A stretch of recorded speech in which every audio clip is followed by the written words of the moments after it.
Ursula von der Leyen a été élue comme la principale candidate du Parti populaire européen lors des élections européennes de juin. Le chef de l'AIEA s'est rendu en Russie pour discuter avec Vladimir Poutine de la sécurité de la centrale nucléaire de Zaporijia. Les actes antisémites se multiplient sur des lieux de mémoire en Allemagne, comme au mémorial de Buchenwald. Le mariage doit-il rester le seul socle de la famille? Les Irlandais s'exprimeront par référendum ce vendredi.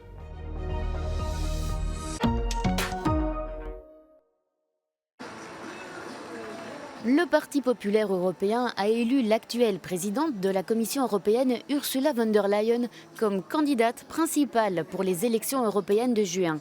Ursula von der Leyen, qui a déjà géré des crises lors de la pandémie et la guerre en Ukraine, a promis la stabilité et la sécurité et s'est attaquée à l'extrême droite comme à l'extrême gauche. They want to trample on our values and they want to destroy our Europe. And we, the EPP, will never let that happen.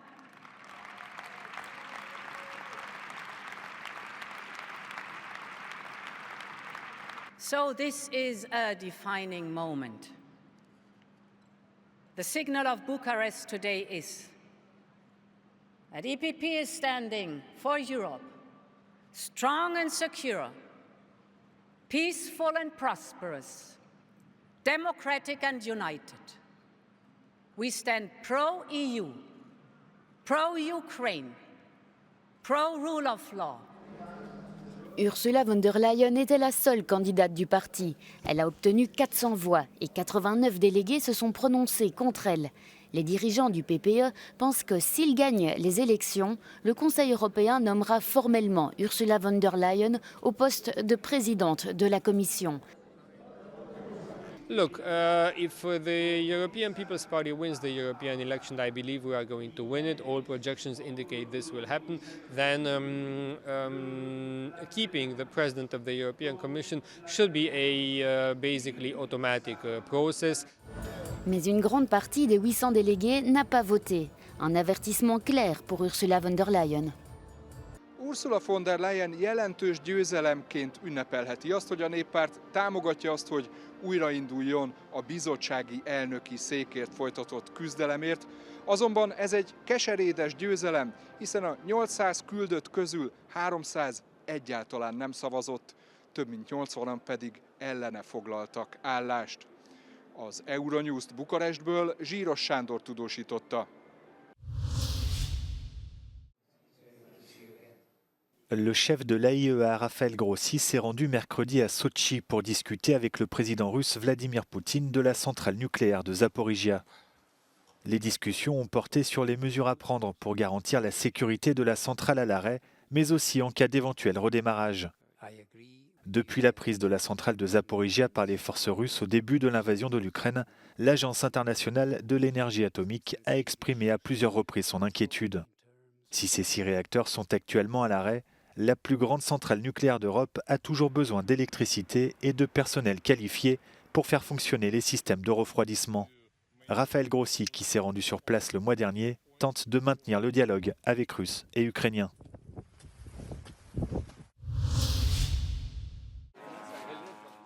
De nouveaux bombardements meurtriers à Gaza ont fait au moins 15 morts mercredi soir. 2 frappes israéliennes ont touché la ville de Deir el-Bala au centre de l'enclave palestinienne, tandis qu'une 3e frappe a touché un camp de réfugiés non loin. Les victimes ont été transportées à l'hôpital Al-Aqsa où un journaliste d'Associated Press a dénombré 15 corps. Des personnes se trouveraient encore sous les décombres. Au siège des Nations Unies, plusieurs médecins palestiniens ont appelé à agir pour sortir Gaza de l'impasse dans laquelle elle se trouve. It's tragic. I've been in different missions. This was for the most terrible and horrific that I've seen in my life. And I bleed the humanity of each one of us to do something to stop this. You guys heard it in TVs and everything, but honestly, we lived every single day for 13 days in Gaza, and it wasn't easy. L'Afrique du Sud vient de demander à la Cour de justice internationale de nouvelles mesures d'urgence contre Israël, notamment pour lutter contre la famine à Gaza qui aurait déjà fait 20 morts. L'Afrique du Sud demande également la libération de la centaine d'otages israéliens, toujours aux mains du Hamas. Haïti en proie au chaos. Les gangs contrôlent la majorité de l'île et le chef de l'un d'entre eux brandit des menaces de guerre civile si le Premier ministre ne démissionne pas. Ariel Henry, dirigeant par intérim depuis l'assassinat de l'ancien Premier ministre, est contesté aussi bien chez lui qu'à l'international. I urge the international community to act swiftly and decisively to prevent Haiti's further descent into chaos. Last weekend's mass prison breakout has been described by Haitian officials as a lethal threat to national security. La violence des gangs rythme la vie sur l'île. Ce week-end, 4000 prisonniers ont été libérés après que des groupes armés ont pénétré dans les 2 principales prisons haïtiennes. Au mémorial de Buchenwald, il n'est pas rare pour les visiteurs d'apercevoir des croix gammées et inscriptions nazies. Du vandalisme qui témoigne de la hausse des actes antisémites en Allemagne depuis quelques mois. La faute, selon le directeur de cet ancien camp de concentration, aux thèses véhiculées par l'AfD, un parti d'extrême droite devenu aujourd'hui l'une des principales forces politiques d'Allemagne. Wer eine rassistische Gesellschaft fordert, wer Ideologien der Ungleichwertigkeit vertritt, der muss die Lehren aus der Zeit des Nationalsozialismus verdammen. Der muss die Axt anlegen an der Erinnerungskultur. Und deswegen erfolgen diese Angriffe auf die Erinnerungskultur und die Gedenkstättenarbeit aus der AfD. Le mémorial est situé en Thuringe, une région du centre de l'Allemagne où l'AfD est influente. Le parti nie être antisémite, mais son leader en Thuringe, connu pour ses positions extrémistes, fait l'objet de poursuites judiciaires pour avoir repris un slogan nazi lors d'un meeting.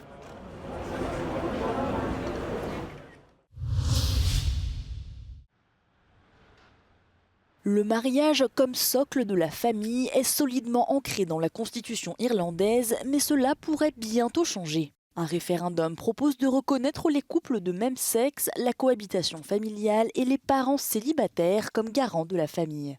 Un second référendum a quant à lui pour but de reconnaître les proches aidants. We in Labour are asking for a yes-yes vote on both referendums. On the family referendum, we want to see a yes vote to create a more inclusive definition of family beyond that just on marriage, because we know that recognises the reality of the wonderful diversity of family life in Ireland today. And on the care referendum, we want to vote yes to that, to delete the sexist and outdated language about women and mothers, and to replace it with a gender-neutral provision that for the first time will recognise and value care in our society. Le second référendum doit permettre au gouvernement d'aider les Irlandais qui s'occupent de membres de leur famille. Mais les 2 scrutins présenteraient des failles juridiques. Well, these 2 referendums will have the following effects. Firstly, they will change the definition of family from a family based on marriage to a family based on marriage or what is termed other durable relations. But that term has not been clarified, and it means different things in European law, and it is completely uncertain as to the consequences it will have for the Irish Constitution. In relation to the second referendum, it's to amend the same article, but to remove from that article the references to giving special protection to women who want to remain in the home as parents and who should not be forced against their wishes to work outside the home due to economic necessity. Le gouvernement irlandais veut moderniser la constitution mise en place en 1937 à une époque où l'Irlande était bien plus conservatrice. Voter turnout for these 2 referendums is expected to be low due to apathy and a sense of confusion. If one or both referendums are rejected, then the people of Ireland will probably have to go to the polls again in the coming years. This is Ken Murray for Euronews in Dublin.